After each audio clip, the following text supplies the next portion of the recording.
suis un peu dans le dur avec cette vidéo en français.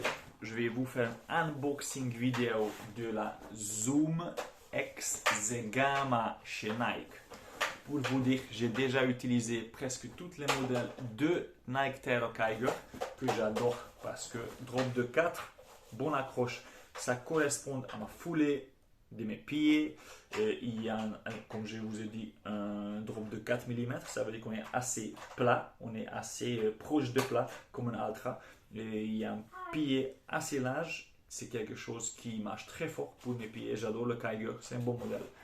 Le Nike White Horse, Terra White Horse, à cause de 8 mm, n'est pas quelque chose que j'utilise très souvent.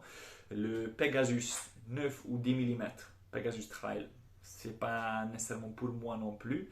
Les autres modèles de route avec le plaque en carbone, j'évite.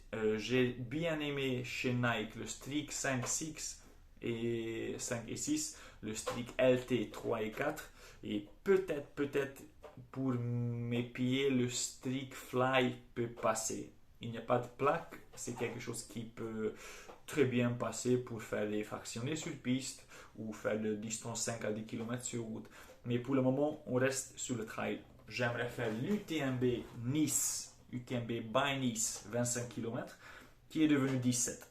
Alors j'ai choisi cette paire de chaussures Nike Zegama pour courir cette compétition parce que il y aura pas mal de routes, on a besoin d'amorti. Il y aura un montée raide au début avec une partie un peu technique mais plus ou moins plat en hauteur et une grosse descente très graduelle et longue sur le béton. Alors pour avoir un peu plus d'amorti qu'on trouve dans le Kiger, j'ai choisi le Zoom X Zegama. Zoom X, c'est le mousse qu'on trouve dans les chaussures haut de gamme chez Nike, qui est amortissant, qui est, on peut dire, responsive en anglais, on dit. C'est vraiment ça, quand vous appuyez et vous levez les genoux, ça envoie la foulée. Il y a un bon plaque en plastique dans les chaussures, c'est pas un plaque en carbone, c'est un plaque, on peut dire comme l'ancien Snake Plate chez North Face, c'est un plaque segmented rock plate. C'est par rapport au, vous voyez, il n'y a pas un seul plaque longue, mais probablement il y a un peu de coupure dans le plaque droite à gauche pour avoir une flexibilité quand même pas aussi mauvaise, mais les chaussures restent quand même assez rigides.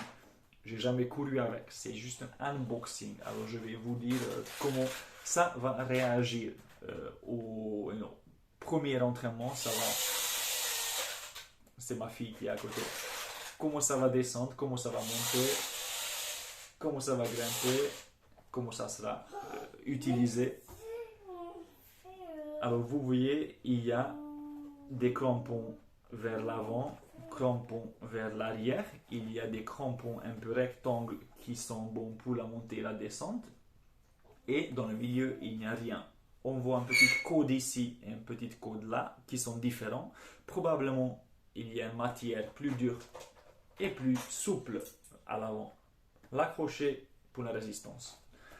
On voit que cette partie de mousse intermédiaire remonte à l'extérieur et à l'intérieur, qui donne une stabilité extra pour la cheville. En fait, le chaussure, déjà, il est hyper stable. Vous voyez, cette plateforme, c'est extra large, beaucoup plus large que le chaussure même où votre pied et le chausson de pied, c'est plus large le parti bas que le haut. Vous voyez que le talon est large aussi. Vous voyez que cette partie est large aussi, avec une partie de pouce assez droite, tout droit, assez en ligne droite, voilà. Un parti pour vos orteils large, ça veut dire que vous allez gagner beaucoup en stabilité. Cette largeur interne va éviter les pronations et la largeur externe va éviter on peut dire supination ou les possibilités d'entorse, parce que le plus large les chaussures vers l'extérieur, le plus vous pouvez ouvrir vos orteils et le plus vous allez gagner en stabilité externe. On peut voir qu'il y a une languette comme dans le Kiger avec une mousse intégrée dans la languette pour éviter que les chaussures coupent les pieds en descendant. Vous voyez, c'est souvent le problème sur certains modèles que les languettes sont trop fins, les lacets sont trop fins et on est mort quand il faut descendre pendant long terme, ça fait mal. Voilà, ça sera une petite vidéo initiale. Je crois que c'est suffit. 4 mm, à peu près 280 grammes. En 48,5, on est plutôt vers le 340-350. Un amorti extraordinaire par rapport au Kiger. Voilà. Très accrochant, très solide. Quelque chose que je peux utiliser pour les ultras, pour les distances longues aussi. Et quelque chose que j'apprécie parce que de temps en temps, cette idée minimalisme ne marche pas nécessairement, malgré que j'adore les chaussures ultra légères, les chaussures ultra minimales, les chaussures qui enveloppent le pied. De temps en temps, on a besoin un peu d'amorti, un peu de protection. Voilà. Le Nike Zegama, Nike Trail, comme vous voulez dire, Zegama, j'adore. Encore 2,80, 4 mm. Zoom X, voilà. Nike Zoom X Zegama. À la prochaine.